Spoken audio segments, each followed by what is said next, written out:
غموں کی دھوپ کے آگے خوشی کے سائے ہیں یا نہیں، اس بات کا فیصلہ ان آنکھوں پر چھوڑنا چاہیے جنہیں بارود کے دھوئیں میں بیٹوں کے بریدہ سر نظر نہیں آتے،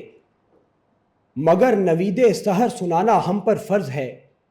تاکہ مائیں اپنے بچوں کو یہ لوریاں سناتی رہیں کہ چند روز اور میری جان، فقط چند ہی روز۔ صدر عالی وقار میری آنکھوں کے سامنے 41 کلومیٹر لمبی پٹی ہے جسے لوگ غزہ کا نام دیتے ہیں۔ یہاں فلسطینیوں کے لیے جگہ تنگ ہے، سو انہیں جلد از جلد جنت شفٹ کیا جا رہا ہے اور امن کا ضامن اسرائیل ایک مثالی ریاست قائم کر رہا ہے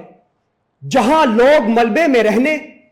اور بمباری اور تابکاری کو رفیق حیات ماننے کا سلیقہ سیکھیں تاکہ ان کے لیے زندگی آسان ہو جائے۔ لیکن کچھ دیوانے ہیں جو اس بے سر و سامانی کے عالم میں بھی امیدوں کا محور بنے ہوئے ہیں۔ 50 ملین ٹن ملبے کی بنیادوں پر قائم مزاحمت کے استعارے جب میدان فلسطین میں پروقار تقریب سجا کر 4 اسرائیلی آبگینوں کو سرخ صلیب کے حوالے کرتے ہیں تو اسٹیج کے دونوں اطراف فلسطین کا علامتی جھنڈا اسرائیلی گلشن کے باغبانوں کو یہ پیغام دیتا ہے کہ from the river to the sea Palestine will be free. اسرائیلی آرمی چیف کا جنگی ناکامی پر دیا جانے والا استعفیٰ Naama Levy, Karina Ariev, Liri Albag اور ڈنیلا گلبوا کے اشکبار چہرے اور اسرائیلی کابینہ سے اتمار بن غفیر کا احتجاج یافا اور تل ابیب میں ہزیمت کا اعلان کرتے ہیں۔ شکستہ گھروں کے فاتح مکین آئرن ڈوم کی حفاظت میں موجود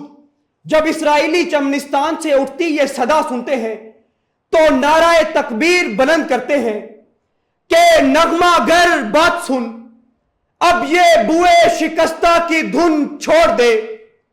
ظلم کے سازے پر وردہ کو توڑ دے، اپنا رخ موڑ دے۔ نغمہ گر بات سن، گل تو گل ہے سو مہکے گا یہ ایک دن، یہ پرندہ ہے چہکے گا یہ ایک دن،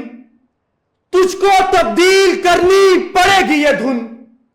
نغمہ گر بات سن، کامیابی کے جنگل میں کچھ ناچتے موڑ دے،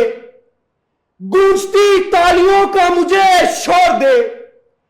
ساز کو توڑ دے۔ گونجتی تالیوں کا مجھے شور دے، ساز کو توڑ دے۔